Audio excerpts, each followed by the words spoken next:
I never thought I'd be the one laying my own ambush, but there I was, sunk into a plush velvet chair in a Brooklyn penthouse that reeked of wealth. Our wealth, not just his. The place was a designer's dream.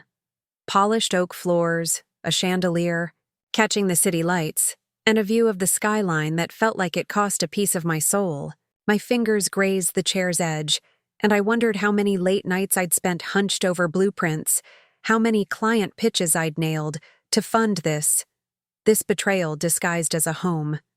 12 years of marriage poured into chrome, fixtures and a wine fridge stocked with bottles Ethan never shared with me. I'd stumbled across the truth 5 days ago, hidden in a password-protected file on his laptop. Property papers, a sketchy real estate firm, and transfers from our shared savings, bleeding out quietly over months. Then there was the key, tucked in his office drawer, labeled storage unit. We don't own a storage unit. So here I was, an uninvited guest in the condo my husband bought with our dreams, a glass of his prized Pinot Noir in my hand, the kind he saved for special occasions that never included me. My phone said 8:23 p.m. Ethan's schedule claimed client cocktails tonight, one of those endless networking nights he'd started having way too often. New cologne, pressed shirts, whispered phone calls. The signs were there, weren't they? Where are you all watching from? Have you ever noticed those little clues that unravel everything? Drop a comment and let me know. The elevator pinged down the hall and my pulse kicked up. A man's voice, Ethan's smooth as ever, mixed with a woman's soft laugh. I set the glass down, the wine glinting like a dare. The door was about to open, and Ethan would walk in with her, whoever she was, into the life he'd built behind my back. I wasn't just here to catch him. I was here to rewrite the ending. If you're loving this story, hit that subscribe button. It means the world to keep sharing these journeys with you. I'm Olivia, 38, a woman who can spot the perfect shade of sage green for a client's living room, but somehow missed the cracks in my own marriage. I'm a designer, not the kind who just picks throw pillows, but the kind who turns empty spaces into stories. 12 years ago, I thought Ethan and I were building our own story, one with cozy Sunday brunches and big dreams of a shared future. But lately, it felt like I was sketching blueprints for a house that only I lived in. Ethan's 40 now, a marketing director with a smile that could sell ice to a blizzard. He's got that effortless charm, tailored blazers, a laugh that fills a room, the kind of guy who makes you feel like you're the only one in his orbit. When we met in our late 20s, I fell for his ambition, the way he talked about conquering the world. I put my own dreams on hold, my plan for a boutique design firm, to support him through late nights and cutthroat promotions. I told myself we were a team, that my sacrifices were temporary, that we'd get to my goals eventually. But eventually never came. The past 2 years, something shifted. Ethan started traveling more, conferences in Miami, client dinners in Chicago. He'd come home smelling like cedarwood cologne, a scent he never wore for me. He'd take calls in the garage, his voice low, and when I asked, he'd wave it off as work stress. He bought new shirts, started hitting the gym, even swapped his usual black coffee for oat milk lattes. Small things, sure, but they piled up like warning signs I didn't want to read. 5 days ago, I was looking for a tax form in our shared email when I saw it. A confirmation from a real estate firm addressed to Ethan for a condo closing in Brooklyn. My stomach dropped. I dug deeper. Bank statements showing transfers from our joint savings, tens of thousands at a time, funneled into some shadowy company called Bright Haven Properties. I found a key in his desk, labeled storage unit, but we've never rented one. Each clue felt like a brick in a wall he'd built to keep me out. I kept it together, didn't confront him right away. Instead, I sat with the truth, letting it burn through me. 12 years of picking up his dry cleaning, cheering his wins, and planning a life I thought we both wanted. I'd given him my trust, my time, my dreams, and he'd taken it all to build a secret life I wasn't part of. Where are you all at with this? Ever felt that sting of realizing someone's not who you thought? Let me know below. And if you're with me so far, hit that subscribe button to catch the rest of this ride. That night, I made a choice. I wasn't going to be the wife who waited at home, crying into a wine glass. I was going to that condo. I was going to see who Ethan was meeting there, and I was going to make sure he saw me too. Because this wasn't just about a condo. It was about everything I'd given, and everything he'd thrown away. The penthouse was silent except for the faint hum of the city below, but my heart was pounding loud enough to drown it out. I'd positioned myself in the velvet chair, facing the door, the glass of Pinot Noir untouched now, a prop in my hand. The clock on my phone ticked to 8:25 p.m. Any second, Ethan would walk through that door, and the life we'd built, or the one I thought we'd built, would crack open. I heard the elevator ding, and then his voice, low and teasing, mixed with a woman's laugh, light and carefree. My grip tightened on the glass. This was it. The key turned in the lock, and the door swung open, spilling hallway light across the polished floor. Ethan stepped in, his arm around a woman I'd never seen before. Petite, maybe late 20s, with glossy dark hair and a smile that froze when her eyes met mine. I flicked on the table lamp, letting its soft glow catch me like a scene from a movie. "Evening, sweetheart," I said, my voice steady, dripping with a calm I didn't feel. "Welcome to your second home."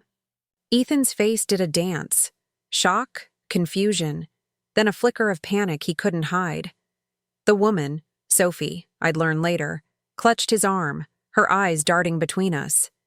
"Ethan, who's this?" she asked, her voice shaky.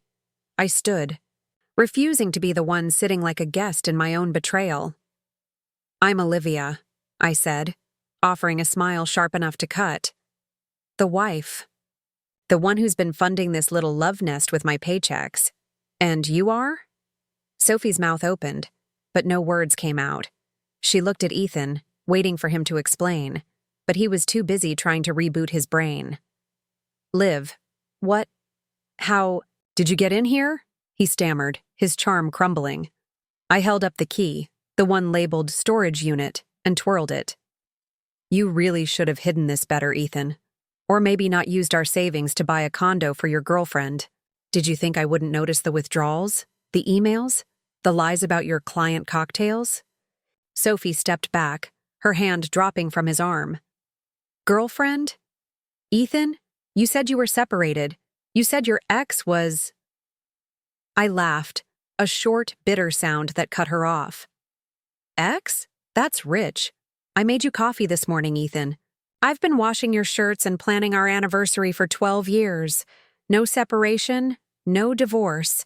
Just me, your wife, and apparently, a whole lot of secrets. Olivia, this isn't what it looks like." Ethan started, his voice desperate. "Now." I tilted my head. "Really? Because it looks like you bought a penthouse with our money for her. It looks like you've been lying about your late nights, your trips, your everything." I pulled out my phone, scrolling to a screenshot of a bank transfer, $80,000 to Bright Haven Properties. "This look familiar? Or how about the hotel receipts from your conferences?" "Should I keep going?" Sophie's face crumpled. "You're married?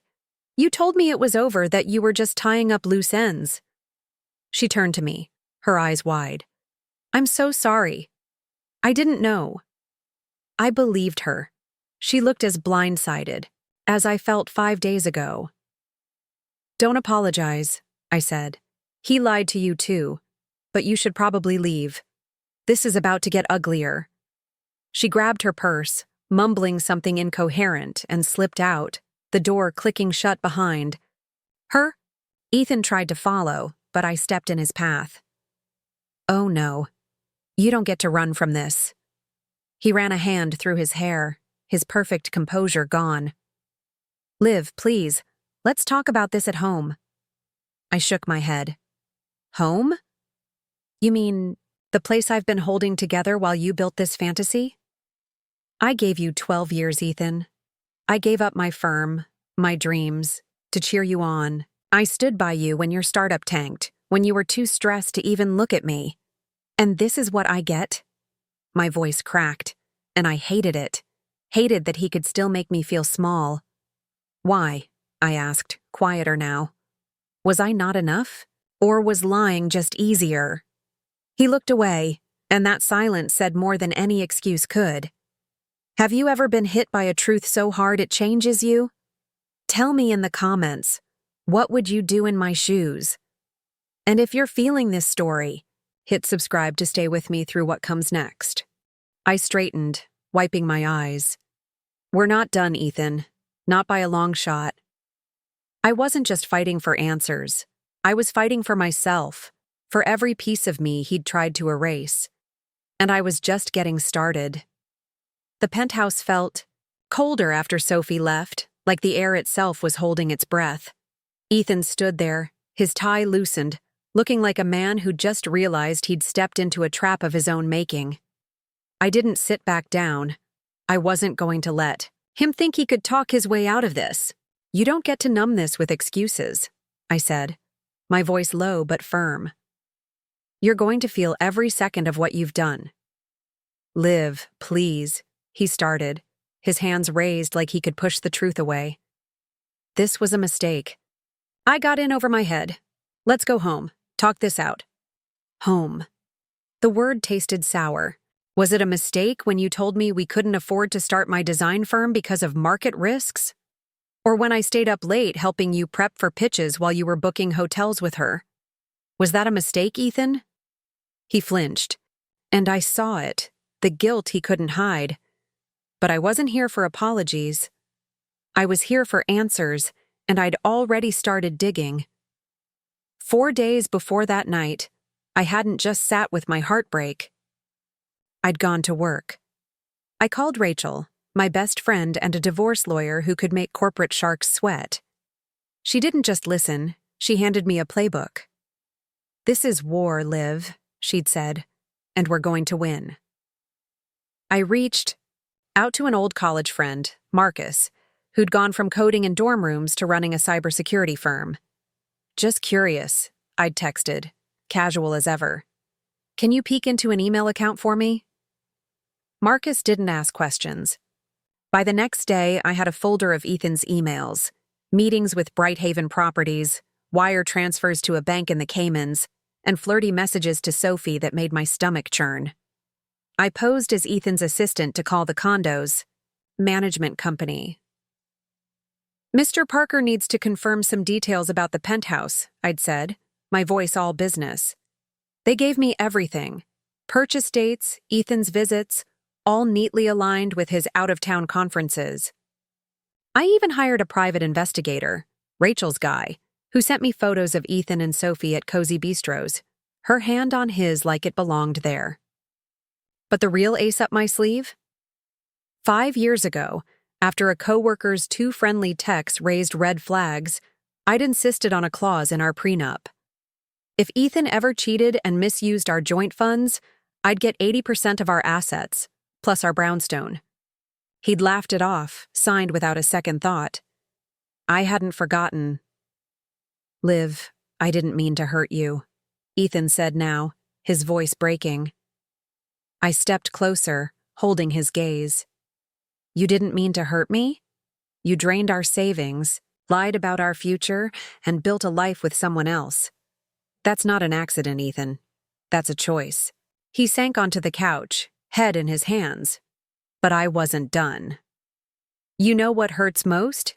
It's not just Sophie. It's that you let me believe we were still a team while you were planning your escape. The next morning, I woke up in our brownstone. My brownstone now. Ethan had crashed at his brother's after I'd warned him I'd call the cops if he showed up, claiming he'd stolen from our joint account. It was a bluff, but the panic in his eyes was worth it. I texted, Rachel, meeting at 9.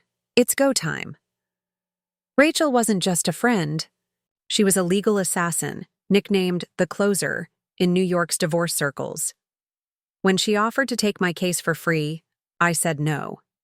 This wasn't a favor, this was justice, and I was paying full price. At her office, I laid out my evidence. Bank statements, emails, PI photos, and the prenup with its golden clause. Rachel's eyes gleamed. "He's toast, Liv. He used joint funds without your consent. Courts eat that up." But then my phone buzzed. It was Sophie, of all people. I hesitated, then answered. "Olivia," she said, her voice tight. "I need to tell you something. Can we meet?" I wasn't sure what to expect, but I agreed. 2 hours later, we sat across from each other in a quiet cafe, her hands trembling around a chamomile tea. "I'm pregnant," she said, barely above a whisper. 11 weeks. I found out right after that night. My breath caught. Ethan had dodged every talk about kids, saying we weren't ready, while I'd quietly mourned the family we'd never started. "He came to me yesterday," Sophie went on. "Told me you're being spiteful, trying to ruin him. He wanted me to say we didn't start seeing each other until after you two split." I laughed, sharp and cold. Of course he did. But Sophie wasn't done. She slid a USB drive across the table. I couldn't let him lie, so I did some digging. She'd hacked into Ethan's social media, found messages with 3 other women over the past 4 years. A coworker, a client, even a barista he'd strung along for months. My hands shook as I scrolled through the screenshots. Ethan wasn't just unfaithful.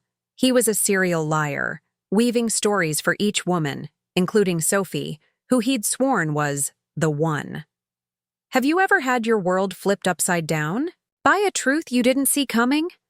Drop it in the comments. What would you do with proof like this? And if you're hooked, hit that subscribe button to keep up with this story. "There's more," Sophie said, her voice steadier now. "He's planning to tank his company's valuation, claim it's failing to dodge your settlement. But I saw his books when I was at his office. The company's pulling record profits. He's hiding money in an offshore account." I stared at her, the weight of her words sinking in. Ethan wasn't just cheating. He was committing fraud, gambling, everything to keep his secrets safe. Back at Rachel's office, I handed over Sophie's USB. Rachel grinned like a wolf. Multiple affairs, offshore accounts, planned perjury? Liv, we're not just winning, we're burning his world down. We mapped it out. File for divorce citing adultery and financial misconduct, freeze his assets, and demand a forensic audit of his company. "He's going to beg," Rachel warned. "Men like Ethan crumble when they see the consequences. You ready for that?" I nodded. I'd spent 12 years building him up. Now I was ready to rebuild myself. A week later, Ethan showed, up at the brownstone, his eyes bloodshot, his usual polish gone. "Liv, you're killing me," he pleaded. "The audit will ruin the company, everything I've worked for." I leaned against the door frame, unmoved. "Should have thought of that before you hid money in the Caymans." His jaw dropped. "What? How?" I cut him off.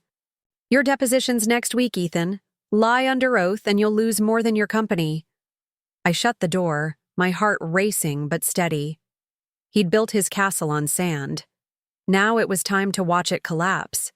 The air in Rachel's office felt electric as we finalized our strategy, but I wasn't celebrating yet. Ethan's world was unraveling, and I was the one pulling the threads, but victory didn't feel like I'd imagined. It wasn't joy. It was clarity. A quiet certainty that I was taking back what was mine.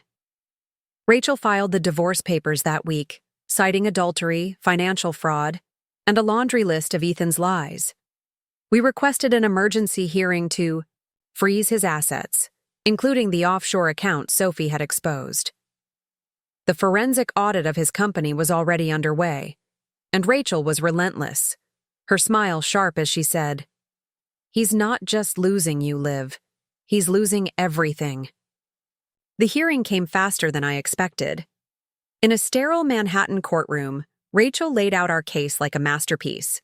The prenup's infidelity clause, bank records of the condo purchase, photos of Ethan with Sophie, and Sophie's USB drive, with proof of his other affairs.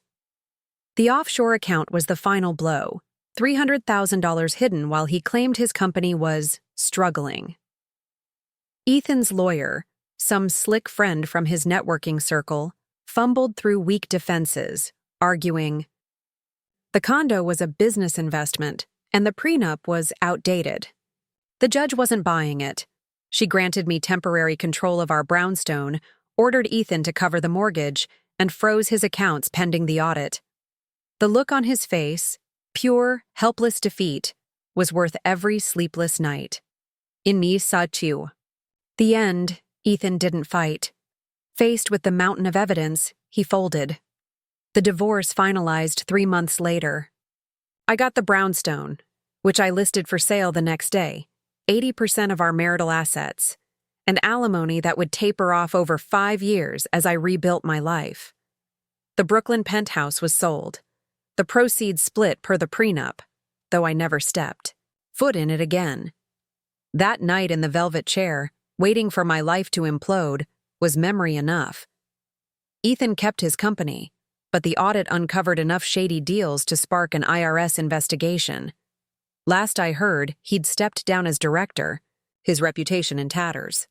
I moved forward, not backward. I launched my design firm, Parker Interiors, in a sunlit studio in Dumbo. My first big contract was with a boutique hotel in Manhattan, and every mood board I crafted, every space I transformed, felt like a piece of me coming back to life. Sophie and I stayed in touch, a cautious connection forged by shared betrayal. She gave birth to a son, Noah, 2 months ago, and filed for child support. Ethan sends checks but keeps his distance, his old patterns holding strong. I see Noah's photos sometimes, his tiny hands and big eyes, and I feel a pang, not jealousy, but a strange gratitude that I'm free from a man who'd never truly show up. One evening, as I was sketching a lobby layout, my phone pinged. It was Liam, a colleague from my old firm, a kind-eyed architect who'd always been a friend. "Dinner sometime?" he texted. I smiled but typed back, "Not yet. I'm still designing me." He sent a small painting of the Brooklyn Bridge. The next day, a delicate watercolor with a note, "For when you're ready. No rush." I hung it in my studio, not as a promise, but a possibility, a reminder that my story wasn't done. 5 months after the divorce, I stood on my studio's rooftop, the New York skyline stretching out like a canvas. The city hummed below, alive and unapologetic, and I thought about the woman I'd been a year ago, trusting, sacrificing, blind to the cracks in my marriage. Ethan's betrayal had shattered that version of me, but it hadn't destroyed me. It forced me to rebuild, stronger, wiser, with a foundation no one could shake. Have you ever had to start over, to find yourself after losing everything? Share your story in the comments. I'd love to hear it. And if this journey's resonating with you, hit that subscribe button to keep walking these paths together. As the sun dipped below the horizon, I thought about the nights I'd spent waiting for Ethan, the dreams I'd shelved, the life I'd let him define. I'd given him 12 years, but I'd given myself something greater, the courage to choose me. The Brooklyn Bridge glowed in the distance, its cables weaving strength from tension, and I realized that's what my pain had done. It hadn't broken me, it had shown me the way. Sometimes the cracks in your life aren't there to ruin you. They're there to let the light in, to guide you to a path you never would have found otherwise. I raised my coffee mug, oat milk latte because why not, and toasted to no one but myself, to new beginnings, to the spaces I'd design, to the woman I was becoming, because in the end, the only story that mattered was the one I was writing now, and I was finally holding the pen.